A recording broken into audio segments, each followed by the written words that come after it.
Staying in the region, and after the release of the last living Israeli hostages and Palestinian prisoners, the tenuous ceasefire in Gaza appears to be holding, and humanitarian aid is slowly starting to flow back into the enclave.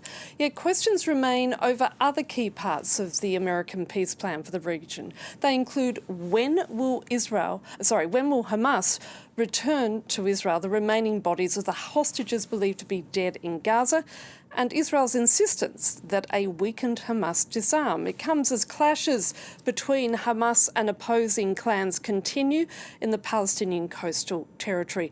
Joining me now is Hassan Mneimneh, a researcher at the Washington Institute and the Middle East Institute. Hassan, thank you very much for your time. We've seen that there's many sticking points that could derail this ceasefire deal. But let's start with Hamas in Gaza. There have been clashes between Hamas gunmen and other Gaza clans. We've seen public execution of Hamas opponents who've been described as so-called Israeli collaborators. Now, amid this backdrop, restoring law and order is critical. So how can that be done quickly? Unfortunately, what we see is the Gaza version. Gaza, not just after the war, but even prior to the war, the Gaza version of restoring law and order. Because we all remember that Yahya Sinwar, the Hamas leader, actually had instituted a policy of no mercy vis-a-vis anyone who engages in collaboration with Israel. And the attack on a number of militias, of clans that has happened from the part of Hamas just after the end of the war is a continuation of that. There's no tolerance for any collaboration, and this is meant to be a lesson for everyone else. So I do not expect that to continue for long, because these were a minority to start with, and indeed there were many abuses on their part and many actions on their part. This is not a popular uprising against Hamas, even though evidently Israel would like to portray it as such, but the fact of the matter, to a large extent, these are opportunists. I mean, one has to underline the fact here that many of them collaborated with ISIS at some point. ISIS, Israel, whatever opportunity arises, but nonetheless, grievances against what Hamas has done, what Hamas is doing, continue. But I think this is a sideshow compared to what will happen next. What happens next is indeed the whole issue of disarmament, because what Hamas is demonstrating by this crackdown on any formation that Israel has left behind is that it is able not just to subdue them, but to maintain its version of law and order across the Gaza Strip. And that underlines the fact, is it weakened? For sure it is weakened, but not enough to summon it to surrender its weapons. And there's been talk of an international force on the ground. If indeed that is the case, who are they likely to be? Again, even those countries that has expressed a willingness to participate in such a force, they premise their willingness on the fact that Hamas would disarm, or at least would be willing to disarm, and that's not the case. Hamas has never said it is willing to disarm. This whole agreement is not an agreement between Hamas and Israel. It's an agreement sponsored by the United States with many third parties, Arab and Muslim majority countries that have accepted it. Hamas has agreed to implement the first phase, which is an exchange of prisoners. As a matter of fact, the hostages that Hamas held had become a burden much more than an asset for it. So it is unloading. It has unloaded these hostages. The bodies that remain, I think Hamas has every interest in surrendering these bodies as soon as it locates them. But I kind of accept their excuse that for the time being they do not have control of the sites in which these hostages who were killed in the course of Israeli bombardment that they insist they do not necessarily have access to their bodies, and therefore, but beyond that, Hamas has not agreed to much. Hamas has not agreed to disarm. Hamas has not agreed to be completely out of the picture. Hamas has stated, actually for a while now, that it is willing not to be part of the governing coalition or the governing body of Gaza, and it would surrender it to another Palestinian body, not an international coalition, but it has never said that it will dissolve. It has never said that it will disarm. Given what you're just saying there, I'm quoting the New York Times from today, which reports Israeli analysts and officials saying the most likely outcome of phase 2 of the talks will become bogged down, and that they envisage the status quo lingering for so long that it takes root as such, with Hamas still being armed and the Israeli military refusing to withdraw fully from Gaza. That certainly doesn't bode well for any long-term peace deal, does it?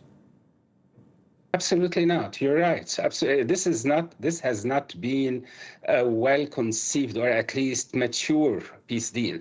The first phase, okay, and we have seen actually some joy on both the Palestinian and the Israeli side for the fulfillment of much of the first phase.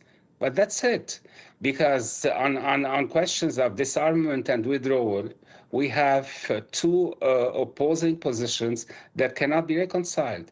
Israel would like to maintain, Israel insists on maintaining security control over Gaza, even in the context of an international force, even in the context of Hamas demilitarization. And Hamas insists that its weapons, it's willing to engage, to commit to a truce in which, during which it will not engage in operations, but it considers the weapons to be an inalienable right for a people under occupation. You cannot expect people under occupation not to resist. That's their position. And these two positions cannot be reconciled, and therefore the second phase, which is a prerequisite for the reconstruction, for governance, for even contemplating anything beyond, whether it's in the form of a state or something else, and contemplating a genuine peace. The second phase, given that it is not possible to advance in it, is the insurmountable obstacle today to this plan moving forward, which really the question is, and actually the absurd situation in which we had in Sharm el-Sheikh in Egypt, 30 plus leaders from all over the world signing and congratulating each other for the peace deal, but the two parties to the presumed peace deal, Hamas and Israel, were not there. So, and actually, this is what we're witnessing now in terms of the obstacles, is a reflection of that thrust. I guess the United States, Donald Trump, the American president, wanted to push forward the momentum and kind of push everyone towards accepting, but actually, I think neither Hamas nor Israel is in a position to simply shy from insisting on their position. They'll keep on insisting on these positions, and therefore the second phase is at a dead end, and therefore the whole optimism, I think, is currently not justifiable. So you're saying that this ceasefire deal is doomed, in effect? Well, the Arab approach to it is, while knowing fully that neither Hamas nor Israel are ready for it, the Arab approach, I'm talking about Egypt, Qatar, and actually we can add to that Turkey, is that even if it provides 60 days of reprieve, during these 60 days, realities on the ground might force the two parties to more or less surrender their hardline positions. With no hostages in Hamas's hands, the Israeli government cannot really comfortably market the war again for a public that is tired of 2 years of war.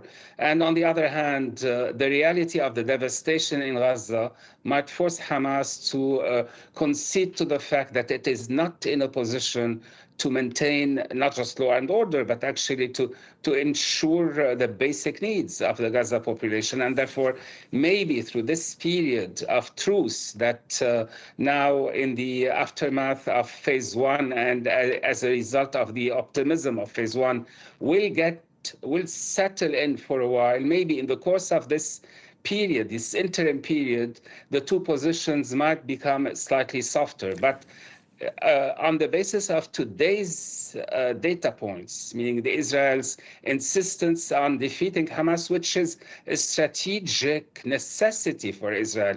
This is not simply, from Israel's point of view, this is not simply a question of a preference. This is a necessity because if Hamas is not defeated, Hamas will declare victory. And if Hamas declares victory, it means that the approach that Hamas has adopted, which is a continuation of the struggle against occupation as they frame it, and therefore the continuing war with Israel will continue. Okay, so Israel has Hassan, I'm going to pick up on a point you just said there, because you do talk about a narrow window of opportunity and the fact that both sides have been dragged to the negotiating table, Trump and the Americans dragging the Israelis on one hand, and obviously the Arab states and Turkey doing their bit with Hamas. With that in mind, as a result, is there a chance, is there a possible good chance that other elements of this peace deal could go ahead?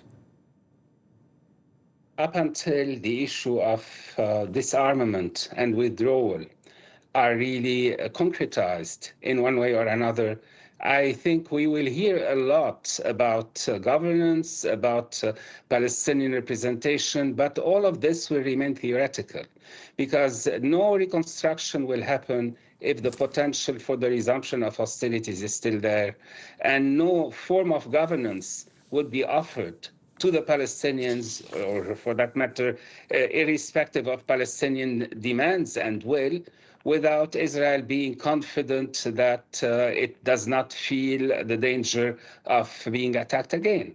So yes, there is a window of opportunity, but actually the process is not yet clear. And there's no end to this tunnel currently, but there is a tunnel.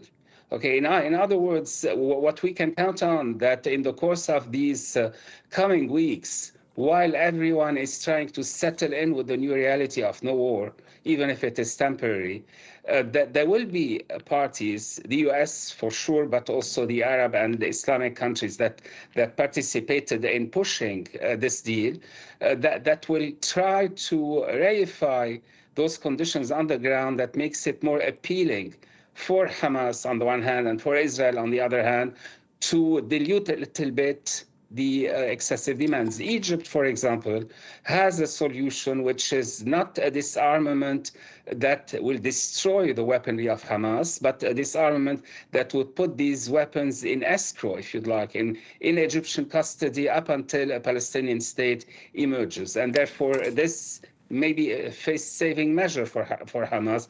Israel is unlikely today, is definitely not accepting, but even with a lot of attempt at convincing it, is unlikely to accept such a thing because this will again not meet the strategic necessity that Israel defeats Hamas.